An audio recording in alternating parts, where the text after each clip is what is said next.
abo nabo batuma umuntu ahindurirwaho n'ibihe ntunezerwe kubera umugabo utakumereye neza umugore utakumereye neza umuvandimwe utakumereye neza agahindura personality yawe ugashoberwa ariko ibimpanze amaso birahari ariko jewe ntacyo mfite cyo kubikoraho ariko icyo mfite ni uguhanga amaso ijuru rigahanga amaso ibimpanze amaso ibyo ngibyo numara kubigenza utyo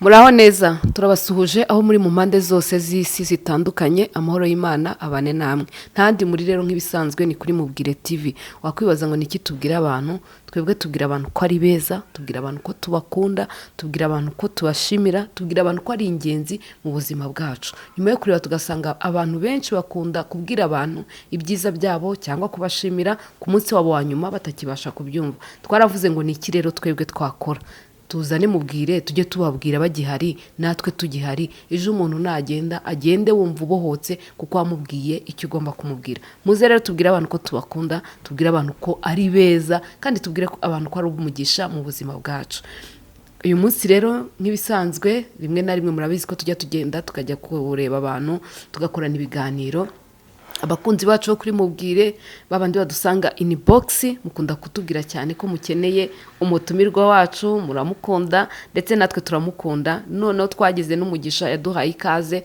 aratubwira ati muri abana mu rugo igihe cyose mujye muza mu ndebe ikintu cya mbere nabanje kumubwira namubwiye ngo abantu baramukunda kandi ni mwiza ni imfura ariho ubwiza bw'Imana turagukunda cyane cyane uyu munsi twagarutse kuri Mubwire kukubwira ko tugukunda tuzanagaruka hari abantu benshi bashaka ko tuzazana kukubwira ko tugukunda uwo munsi nawe turi kuwutegura tuzagaruka uyu munsi rero bavuze ngo tuze tumurebe atuganirize mbere ko tubabwira icyo tugiye kuganira reka mbanze mubahe abasuhuze abahobere rakoze cyane Imana iguha umugisha ndashima Imana cyane ko Imana yabanye nawe ndashima Imana ko Imana yabarinze Imana yagize neza nihabwe icyubahiro yuko nanjye musanze ndaho ndamahoro ndashima Imana rero cyane kubwa Mubwire Imana ishimwe kubw'ibyo irimo gukora Imana ishimwe kurimo kubagura kandi ikomeze ibagure ndetse na cyane ku bantu rero tugiye kubonana bwa mbere nitwa Annette Ngondo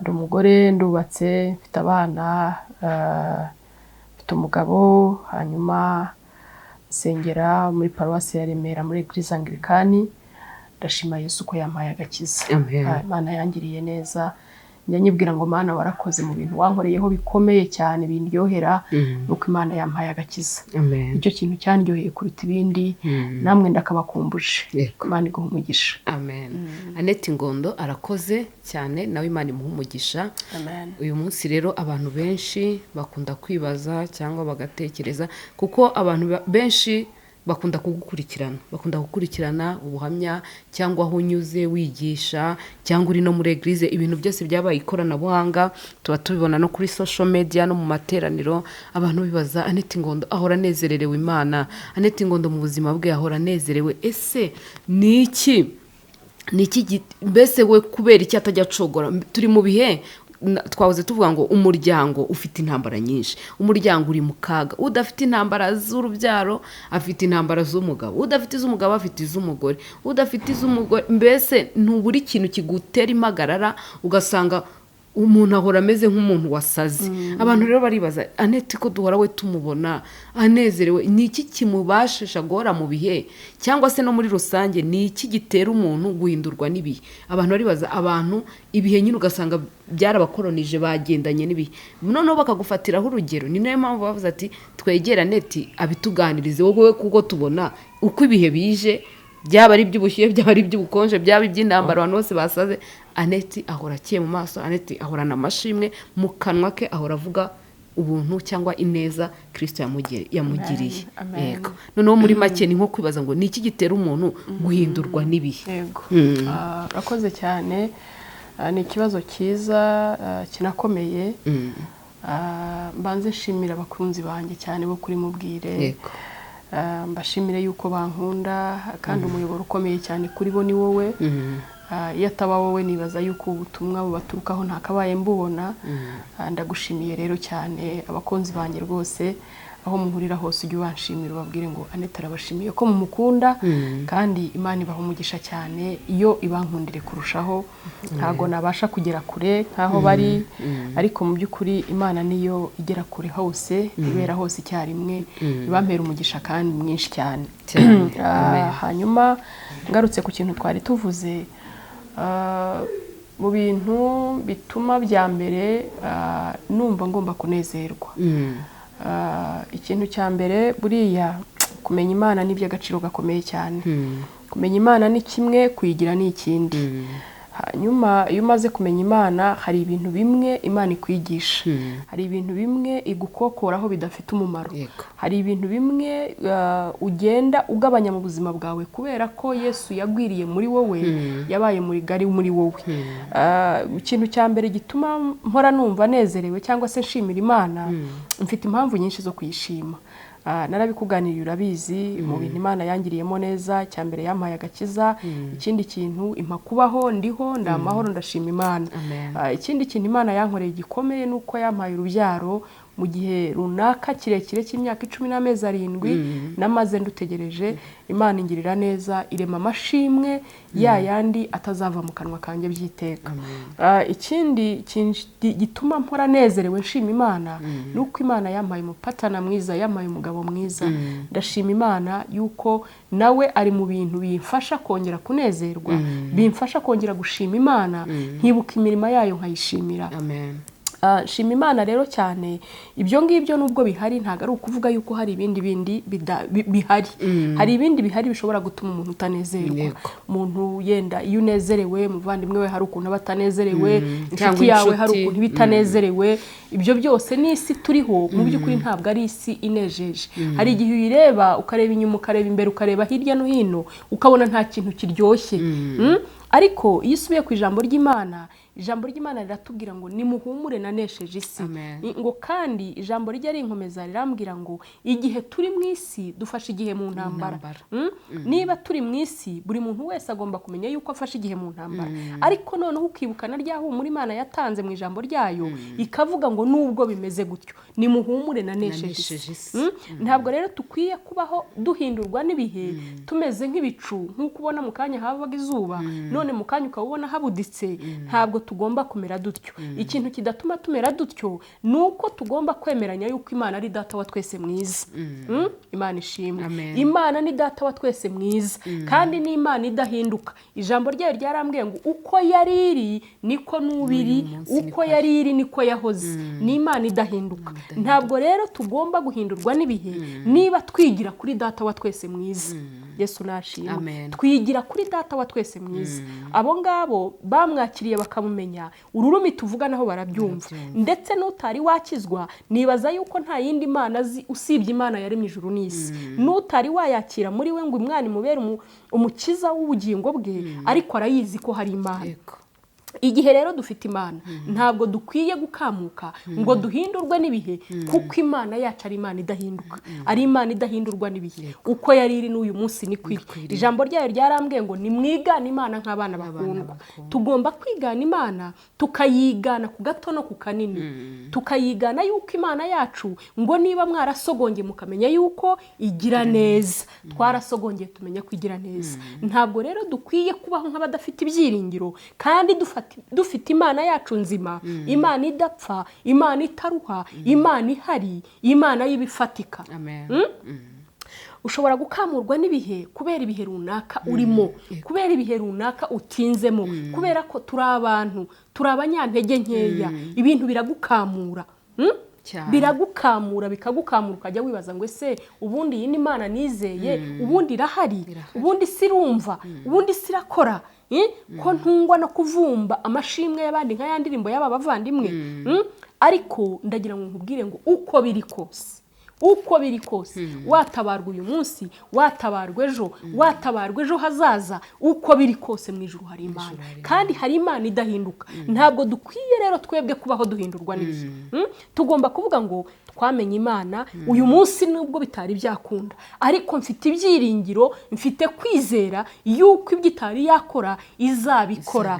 Imana ugomba kuyigirira icyizere ukavuga ngo uko uko biri kose imana yanjye ubwo yampaye kubaho, ubwo yampaye guhumeka, ubwo yampaye kuba ndamahoro, ibindi byose n'ibisigaye izabikora. Kuko icyambere Patrick yararimbye ngo igishoro cyambere ni iki? Ni ubuzima. Iyo ufite ubuzima ibintu byose birashoboka. Kanone yigeze kutubwira, aratubwira ngo umuntu wese ugihumeka, Kanone Antoine, ngo umuntu wese ugihumeka ngo ni umukandida wo kugirirwa neza. cyane. Rero ibidukamura birahari. Njyewe kuba nezerwa ntago ari uko nagezeyo, ntabwo ari uko hari ibitagenda. Ibitagenda birahari byinshi cyane, ariko kubera ko namenye Imana, kubera ko numva ko jyewe ntagomba guheranwa n'ibihe, uyu munsi ndabizi yuko ibyo ndimo bitarimo bigenda neza, ejo buzaki Imana ibihindure. Kuko Imana yacu yivuze rimwe gusa biratungana, bitinzwa n'igihe. Imana yigeze kuvugana na Abrahamu iramubwira ngo ese mu gihe cyagenwe ngo hari ikinanira Imana? Nta kinanira Imana mu gihe cyagenwe, mu gihe cyashyizweho nta kinanira Imana. Uyu munsi rero ushobora kuba wiheba ukavuga ngo jyewe nta kirimo kuntera umunezero, ariko nagira ngo usabe ngo wishakemo umunezero. Uwishakemo atari ukuvuga ngo ibinezeza birahari, ni ukwiga kunezerwa nta n'ibinejeje bihari bifatika bigaragara, ariko kwiga kunezerwa uzi ko Imana yacu ariyo soko y'umunezero, ariyo soko y'amahoro, kandi ariyo soko tuvomaho. Uyibwire ngo Mana ndakwinginze mbere isoko, hanyuma nurangiza ududubizenkweho. Imana ishimwe. Amen. Imana iyo ikududubirije hanyuma ukanywaho, uranywa ugashira inyota, ugahaga, ukajya ubona ibintu byose ukabona ari nk'ibibambwe cyane. Atari uko byakemutse, atari uko bikomere byagiye, ahubwo ari ukwiga kubaho mu buryo bwo kunezerwa n'igihe nta binejeje bihari. Ari igihe cyo kuvuga ngo ese nubwo hari ibikomere ni gute nshobora kubaho kandi nkanezerwa n'ibikomeretsa bihari. Ariko kubera Imana irabishobora. Imana irabigushoboza ukabaho umeze nk'uri muri anestesi. Uzi kwa kundi Imana igutera ikinya ukajya wumva muri wowe unezerewe, unejejwe n'ibihe urimo kandi ari ibihe bitanejeje. Uri mu bihe by'ubutayu butandukanye, uri mu bihe by'uburwayi, uri mu bihe by'ubugumba, uri mu bihe by'ubukene, uri mu bihe by'amadeni, uri muri bya bihe byose bikamura umuntu, bihindura ibihe. Ariko ntago dukwiye kubaho tumeze nka kamiliyoni, nk'urunyaruvu burya aho rugeze rusa naho. Ntabwo dukwiye kubaho twebwe turi abantu Imana yaremye, yongeyeho yuko ituremeye imirimo myiza ngiyo yiteguriye kera muri Kristo Yesu kugira ngo tugire gute tuyigenderemo. Tugomba kubaho twigana kubaho kwa Data wa twese. Tukavuga ngo jyewe nzigana Imana nk'umwana ukunda, nubwo hari ibibabaje, nubwo hari ibigoye, ariko hamwe no gusenga ndabizi yuko Imana izabigenza neza. Ngo hahirwa uwihanganira ibimugerageza, ngo kuko namara kwemerwa azambikwa ikamba ry'ubugingo. Iyo Mana rero yasezeranyije ibyo ngibyo, iyo Mana yavuze ibyo ntago yabivuze kuri bamwe ngo hanyuma handi nihagera ibireke. Iyo Mana yavuze ibyo ni nayo ikubwira wowe, ni nanjye irambwira nanjye, ikabwira n'abandi. Kandi Imana yacu niyo kwizerwa, kandi ntabwo ibeshya. Icyo nicyo nyikundira, ntabwo ibeshya ngo kuko ari nta jambo Imana ivuga ngo rihere. Imana ishimwe. Kuko ari nta jambo Imana ivuga ngo rihere, ubwo yarivugiye mu ijambo ryayo. Nawe uri umwana w'amasezerano, uri umwana w'ibyo ngibyo. Ayo masezerano Imana yakuvuzeho azagusohoraho. Nigeze nsoma Bibiliya, noneho mbona umurongo uvuga ngo ese ngo niba imfatiro zisenyutse ngo umukiranutsi yakora iki? Niba imfatiro zisenyutse, erega Imana irabizi yuko imfatiro zacu zisenyuka. Irabizi cyane.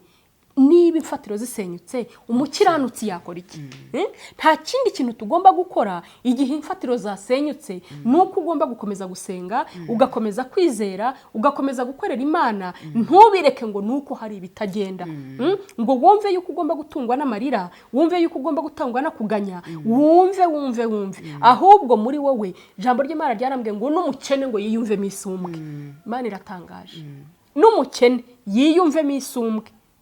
Buri muntu wese w'umukene yumve yuko nawe hari undi aruta, yumve yuko nawe afite Imana ye.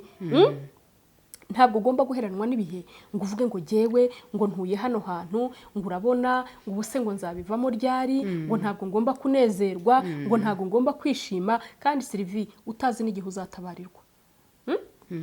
igihe utazi n'igihe uzatabarirwa ngo uvuge uti nzarakara umwaka umwe mu wundi mwaka nzaseka, ibyo bintu urumva wabijera gute?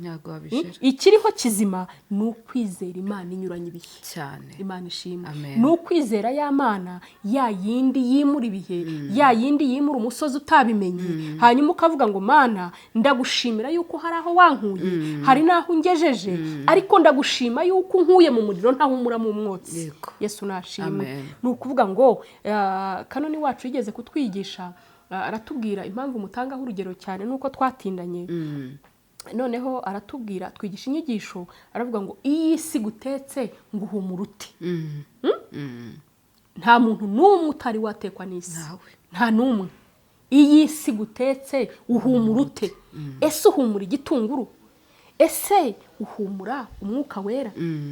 Nta muntu n'umwe isi idateka cyangwa itazateka.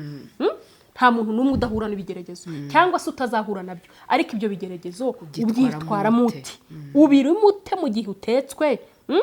Ni gute rero uzabivamo? Ese uzabivamo umeze gute? Uzabivamo uri ubuhamya buvuga gukomera kw'Imana, uri ubuhamya bwibuka imirimo Imana yakoze, cyangwa uzabigwamo, uneshwe usubire inyuma. Ntabwo rero dukwiye kunesha kuko Imana yacu kuneshwa kuko Imana yacu yaranesheje. Imana yacu ni Imana idatsindwa, ni Imana ishoboye, ni Imana ivuga rimwe gusa bigatungana. Iyo Mana rero ihari idahinduka, igambirira kutugirira neza igihe cyose. Ngibyo yibwira kutugirira ni byiza, ntabwo ari ngo ni amahoro, ntabwo ari ibibi. Igihe cyose rero twizera Imana, tuyinambeho, uvuge ngo uyu munsi nubwo ibintu bimeze gutya, ariko reka nkwinginge Mana Nyiringabo, undinde guhindurwa n'ibihe ndimo. Ne kugira umutima mubi kubera ko mbona ntari nava mu butayu bw'amadeni. Ne kugira umutima mubi kubera ko mbona stock harimo n'imbeba zitakizamo. Ne kugira umutima mubi kubera ko mbona uburwayi bundembeje. Ariko muri ibyo byose uzirikana yuko Imana yonyine ariyo yonyine ibasha kugukura muri ibyo bihe, ikimura uwo musozi, yarangiza ikaguhereza amashimwe. Bibiliya iravuga ngo ahari kurira kwararira umuntu, bwaki impundu zikavuga. Iyo Mana rero ivugisha impundu, ntugire ngo hari aho yagiye, iracyahari. Iracyahari. Wowe icyo usabwa ni ugusenga, ni ugutegereza, ni ukwihangana no kwizera, hanyuma ukazabona kugira neza kw'Imana. Umuririmbyi umwe niwe wavuze ngo dufite ibimenyetso ngo birenga kimwe ngo bitwemeza ko izatugirira neza. Ni ukuri nubwo duca mu bihe ugasanga biraguhinduye, bigusubije inyuma, ariko mu buzima bwawe si na ngombwa kurebera abandi ku buhamya bw'abandi. Ufite ikintu uvuga ngo iki Kristo yakoze ngihagazeho, niwe wakikoreye, kiranyemeza ko n'ibindi azabikora. Nta muntu ujya ubura ikintu cy'inkomezi mbese cyagakwiye kukongeramo ibyiringiro cyangwa imbaraga mu gihe wacogoye. Ishobora kuba ari urwo rubyaro Imana yaguhaye, ishobora kuba ari umugabo, ishobora kuba ari diplome, ishobora kuba ari akazi, ishobora kuba ari ubuzima yaragukuye mu bitaro, ishobora kuba yaragukuye mu rupfu. Bya bintu bikomeye, bya bintu uvuga ngo mbese nta mwana w'umuntu, nta muryango, nta nshuti, hari ahantu handi ujya wibuka bavuga ngo ni Kristo wahahagaze, kuvuga ngo hariya ni Kristo wahahagaze kugira ngo nkure muri iriya kaminuza, kuko sinari kuhava, nta mbaraga zari kwankuramo, ariko Kristo wankuye muri iriya kaminuza. Uwo ngo yabasha gukora ibi. Kristo wanyubakiye urugo, hari abavuze ngo siruzaba, hari abavuze ngo sinzabyara, baravumye, baraziritse, barakoze ibintu. Ibyo byose Kristo akabitesha agaciro, akarwubaka, ubizi neza ko mu muryango wawe nta muntu urwubaka. Mu minsi ishize hari umumotari wantwaye, tugenda tuvugana imirimo y'Imana, arambwira ati ntumbona ubukuntu ndi kuri iyi moto ntiyi, atari ku iyo ntwaye iyi moto ngiye mba numva niyumva nk'umuntu utwaye indege. Kubera iki? Ni ngewe mu muryango wacu bose, ni ngewe ufite ikinyabiziga. Ati ngewe narezwe na nyogokuru, mama yarantwaye, ariko iyi moto ukuntu nyifata bitewe n'iki ije Imana yarayivuzeho, ibi abihagararaho ukumva arizeye, akora umurimo we anezerewe, bimutera ko naho ageze avuga ubuhamya, akavuga imirimo y'Imana. Ikindi nibutsa abantu, nimba uzi Kristo waramumenye, nawe ugasogongera ukumva ko agira neza aho ugiye hose, impumuro nziza nk'uko Aneta bitubwiye, ujye uhasiga impumuro nziza, uhava ariko uvuze ngo burya Kristo arashoboye, Kristo arakora. Abantu bamenye icyo wamize, ntuzemere ko Imana itukwa, ntuzemere ko abantu bafata ijambo ku Mana yawe, ujye uyihamya, uhamye imbaraga za Kristo. Wowe uvuge numva abantu b'abarakora, abantu uvuga ngo ariko rero nimba abo byaragenze gutya ngewe uwo nizeye ajya abasha gukora umuhamye wave icyubahiro cy'Imana kizamuka. Rero reka tubwire abo bantu babandi mwibaza ngo ni iki cyabasha kutumaramo imbaraga, ugasubira inyuma ugacogora, uburwayi bw'abana ugasanga umuntu afashe umushahara wose uri gushirira mu bana barwaye, ikindi ubukene, ibibazo, intambara, izo muha mu minsi imeruka azaza nyine ibihe birushya. Ikindi mwibuke ko turi mu minsi ya nyuma, ibihe birushya biriho, bigomba kuza bikagukamura ariko ntiwemere gukamurwa. Ikindi mujye musubiza amaso inyuma murebe abantu bababaye. Hari abantu bababaye kuturusha, nubwo ufite ikibazo cyo kuvuga ngo ubu mwanya simbonye ikanzu nshaka, ariko wibuke ko ari n'udafite amaboko n'amaguru washyira muri iyo kanzu. Mwagiye mubona abantu batandukanye ndetse no kuri mubwira hari aba twabashije kubona umuntu ugasanga ni umusore ariko nta cyizere cyo kuvuga ngo nzubaka urugo, araryamye gutya nta wamukura aha kereka abonye uhamukura. Ati rero nimuzaza kunsura muzaneguze kugira ngo mugire abantu musanga banyicaje. Tekereza wowe urarira ngo ntufite inkweto 3 uhinduranya ariko ufite ubuzima, ufite umwuka, nturi kugura umwuka. Ibihe rero byiducogoza, mumenye ngo Satani arashaka kutunaniza, Satani arashaka ko tuguma mu marira, ariko mu bibaho byose duhore dushima. Tuvuge ya Zaburi ya Dawidi, mutima wanjye himbaza Uwiteka. Ibihe byose duhimbaza Imana muri situation zose. Rero nicyo twabwiraga abantu bacu, mukomere nubwo ibihe bigoye, nubwo ibihe biruhije, ariko mwisana byo. Ahubwo ujye ubyuka mu gitondo wite uvuga ati ubwiza bw'Imana nibumbeho, umucyo w'Imana nundasire, aho ngiye hose icyubahiro cy'Imana kigaragare. Nukuri Satani nanabona ko wamusuzuguye, Satani rega nawe tuvuge nk'urugero, umujura ahora gutera akaza akabati ni muryame, mukaryama agatwara ibyo ajyanye byose akagenda, ejo akagaruka ni muryame, muzane televiziyo, muzane ibintu byose, uwo mujura ntiazava mu rugo. Ariko abuje bwa mbere akabati murahagaze, murahanganye, sohoka, aragenda. Kabiri ubwa gatatu aravuga ati rura rugo muho muzajya mwiba hose, muzajya mwinjira ruriya mu rutinyi. Kubera iki? Mwaramusuzuguye, mwamuciye amazi wa mugani mu mvugo y'iki gihe. Rero ibigeragezo nibyo bishaka kudukamura, nibyo bishaka kudusubiza inyuma. Umva mu bisuzugure. Erega n'ubundi ijambo ry'Imana riratubwira ngo hamwe n'ibitugerageza Imana izaducira kanzu.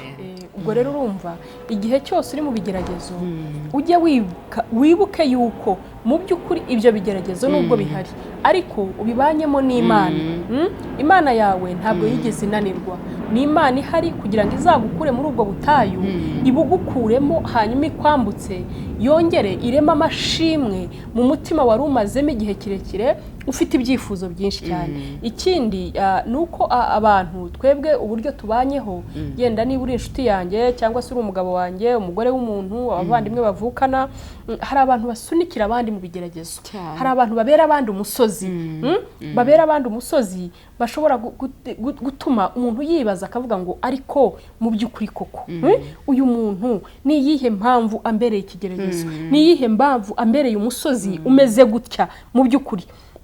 Ariko ntabwo dukwiriye kubera abandi bagenzi bacu ibigeragezo bishobora gutuma umuntu ahindurwa n'ibihe. Bishobora gutuma niba kamere yawe yari kamere nziza isesutse, hanyuma hakinjiramo undi muntu akamera nk'uwinjizamo ikintu cy'umwijima, icyo kintu kigatuma umuntu ababara. Ntabwo twebwe dukwiye kubaho tubereye abandi imisozi, tubereye abandi bigeragezo. Dukwiye kubana nge nawe twikorerana imitwaro, hanyuma dufatanya no gushima kubw'imirimo n'ibitangaza Imana yaradukoreye. Ariko umuntu ntabere mugenzi w'ikigeragezo. Ibigeragezo ntabwo bizabura kuza, ariko ubizana azagira gute? Azabona ishyano. Abo nabo batuma umuntu ahindurirwaho n'ibihe. Ntunezerwe kubera umugabo utakumereye neza, umugore utakumereye neza, umuvandimwe utakumereye neza, agahindura personality yawe ugashoberwa. Ariko nk'abantu Imana yaremye ntabwo dukwiye kugira ngo tubere abandi bantu ibigeragezo, ahubwo dukwiye kubabwira inkuru zururutse umutima nk'izo zo kuri mubwire, nk'izo kuri mubwire, mubwira abantu ko mubakunda, mubwira abantu ko mubashimira, mubwira abantu ko ari beza, hanyuma tubwire abantu yuko Yesu ahari kandi atabara. Tubwire abantu yuko bagomba gushaka Yesu akababera umwami n'umukiza w'ubugingo bwabo, bagakizwa bakamenya kuko hari ibintu byinshi tubamo n'ibyo binahindura abantu n'ibihe, n'akajagari k'ibyaha karimo cyane. n'akajagari k'ibyaha, kudakizwa neza, ugasanga ntabwo umuntu azi ingingo imurengera muri ubwo buryo, ubaho mu buzima bw'ibyaha gusa, ukibaza ngo ubu buzima ndimo ni ubuzima bunganisha hehe, ni ubuzima bunganisha ku kurimbuka, ni ubuzima bunganisha ku gutabarwa, ni ubuzima bunganisha se kuzabona ubugingo buhoraho. N'umuntu agomba kubaho atekereza ngo amahitamo yanjye nakoze ni mahitamo meze gute, ni amahitamo anganisha hehe. Ikindi, abantu bashobora kubaho mu buzima ukavuga ngo ese ni iyihe mpamvu ndiho mpindurwa n'ibihe, ese nananiwe kwakira umuntu tubana. Buriya abantu kubana bakabana bataziranye, ntakuzi utanzi. Ubundi tugomba kubaho mu buryo umenya ngo Sylvie ni iki ngiki nzi akeneye, ni iki kandi nzi ashoboye cyane, ni iki ngiki nzi Aneti akunda, ni iki ngiki nzi Aneti ashoboye. Iyo uzi mugenzi wawe ikintu ashoboye, ufite ukuntu mwakiramo, noneho ntuhindurwe n'ibihe, nturebe ngo uhora buri gihe umurenganya kandi mu by'ukuri umurenganyiriza n'ibintu atazi cyangwa atanashoboye. Ese ni iki ngewe nshoboye, noneho patana wanjye ni icyo agomba kunshyigikira muri bya bindi nshoboye. Kuko iyo abantu bamenyanye bakamenyana ku bushobozi bw'ibyo bashoboye, icyo ntashoboye ntabwo ukindenganyiriza, ahubwo umbera umuterankunga w'icyo nshoboye. Noneho ukazamura za ntege nkeya zanjye, aho kugira ngo uhore utekereza ngo kanaka kubera icyo adakora iki, kanaka kubera icyo adakora iki, ni iyihe mpamvu ntagikora. Hari ubwo ntagishoboye, ubwenge bwanjye budashyikira icyo kintu, ariko se wowe ugishoboye umfashije iki? Reka dufatanye kuvuga ngo reka dufashanye, ne guhindurwa n'ibihe, mva ahantu habi mva ahantu heza njya habi, mbitewe nawe tuvukana, mbitewe nawe twashakanye, ariko dufashanye, tumenyane, tuvuga ngo ese intege nkeya zanjye ziva he zikagera hehe, izo ntege nkeya zanjye wowe uri bumfashe iki muri zo? Ese uramfasha kugira ngo nzivemo, cyangwa urambera umushinjacyaha wo guhora untunga agatoki yuko nticyo ntashoboye? Reka tumenyane, hanyuma muri uko kumenyana bizatuma umuntu ashobora kuvuga ngo jyewe kanaka wanjye ndamufasha kudahindurwa n'ibihe, ndamufasha kugira ngo agume kuba uwo ari we, ariko uwo ari we mwiza, uwo ari we Imana yishimira. Bibiliya niyo itubwira ngo gukura ibishimwa mu bigawa. Igihe cyose tuziga gukura ibishimwa mu bigawa no gutabarwa kuzabaho, kubera yuko hari ibintu Imana ikwigisha, ikakwigisha ibyo ugomba gukora n'ibyo utagomba gukora, ikakwigisha indangagaciro z'ubumana. Igihe cyose muri we hatarimo Imana igwiriye, mu by'ukuri ikintu cyose kitari cyiza wagikora, kuko nta mwuka w'Imana uri muri wowe. Ariko agakiza ni ingenzi, ni ugukangurira abantu kumenya Yesu, kumwakira nk'umwami n'umukiza, hanyuma ukamutunga agahindura ubuzima bwawe. Kumenya Yesu utagira icyo aguhinduraho ntacyo bimaze. Ubundi gukizwa ni ugukira, ni uguhindukira, ni ukuva aho wari uri hanyuma ukagira n'ahandi ujya kandi heza, ukagenda uhinduka. Gukizwa ni urugendo, uhinduka ku ngeso, uhinduka ugira akamuzinukwa, uhinduka kubera ijambo ry'Imana wasomye, wumva icyo ijambo ry'Imana rivuga, uravuga ngo noneho reka ntangire kugendera mu cyo ijambo ry'Imana rivuga, ntangire kugenda mpinduka. Ese noneho ndimo ndava he, ndimo ndagana hehe?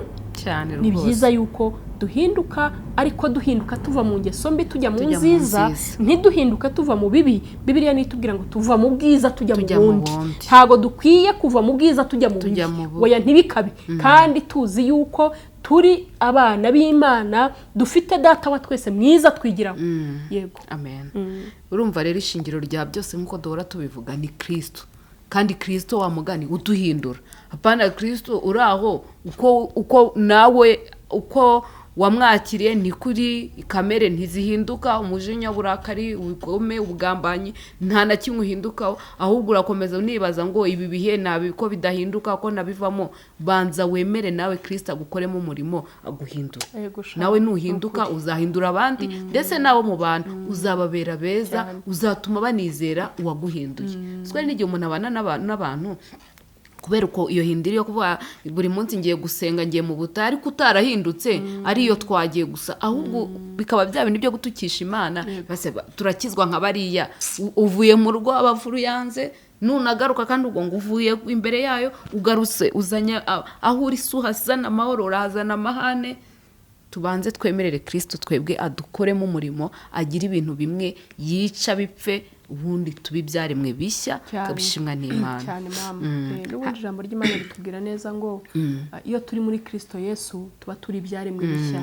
Tugomba rero guharanira kuba ibyaremwe bishya kubera ko twagize umugisha Imana ikatumenya, Imana tukayimenya ikadukunda, ikagira aho idukura, ikadukura mu kajagari k'ibyaha, ikadukura mu buzima budafite intego nka bwa bundi Rick Warren yanditse, nibura ikaguhereza umurongo wo kugenderaho, ikakurinda kugira ngo ugende utoragura ibi n'ibi, utoragura ibidafite umumaro. Ni byiza yuko umuntu atoranya akavuga ngo Paulo niwe wavuze ngo ibi byose turabyemerewe, ariko ntabwo ariko bitugirira umumaro. Tugomba no gutoranya ibintu bitugirira umumaro. Ni ibiki bifite umumaro?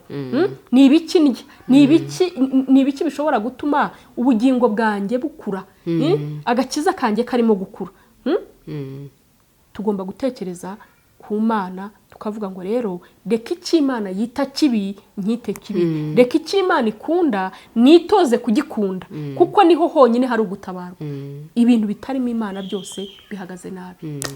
Ariko hari ikintu wabwira abantu, ni iki cyabafasha guhora nyine mu byo bacamo byose ibyo bihe batemererwa ko bibahindura, nubwo wagiye ubicamo, ariko ikintu cyabe mbese ishingiro rya byose nabo bagendera bakavuga ngo uko biri kose wa mugani wa muri ati imivu iraza imiraba iraza, nkasigara nyene nubatse kuri Kristo.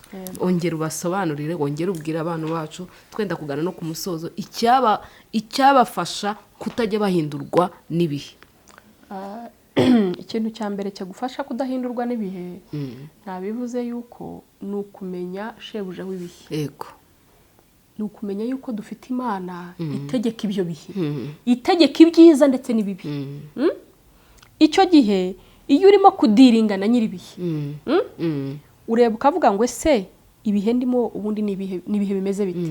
Ese ibyo bihe nabigiyemo kubera iki? Hari ibihe umuntu yijyanamo, hari n'ibindi bihe bikugwira, hari n'ibindi bihe bizanwa n'umwanzi. Ariko ndagira ngo nkubwire ngo hejuru y'ibyo byose mu ijuru hari Imana.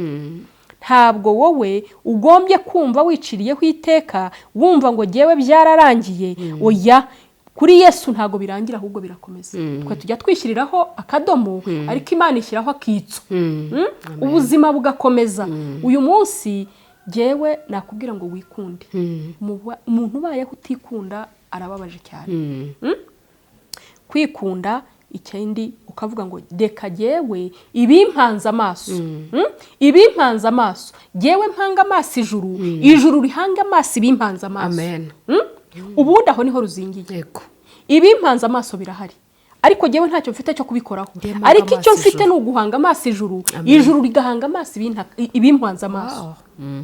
Ibyo ngibyo numara kubigenza utyo, numara kubikora utyo, ukavuga ngo jyewe ndi budiringe n'ijuru, ndi budiringe n'Imana data wa twese, ubundi nayo izahanga amaso ibimpanze amaso. Hanyuma ubundi nikunde, ubundi nshaka Imana, ubundi nyikunde, ubundi nsaba Imana kumpereza kwera imbuto zikwiriye abihaniye by'ukuri. Kubera ko hari ubuzima tubayemo bwitwa ngo ni ubukijijwe, ariko ari bwa buzima twavugaga budahindutse, ari bwa buzima butagira ikintu buhindura. Aneti wo mu myaka 10 akijijwe, n'uyu munsi ni waneti, ibyo ntacyo bimaze. Ni ukuvuga ngo ndasaba Imana kugira ngo impereze kwera imbuto zikwiriye abihaniye by'ukuri. Ikindi nkubere impumuro nziza kandi nkwerere imbuto, numbona ubone yuko hari urubuto ushobora konsoromaho. Ubwo nibwo buzima dukwiye kubamo, tukavuga ngo rwose twebwe ubundi turiho, ariko tubereyeho iki? Tubereyeho iki?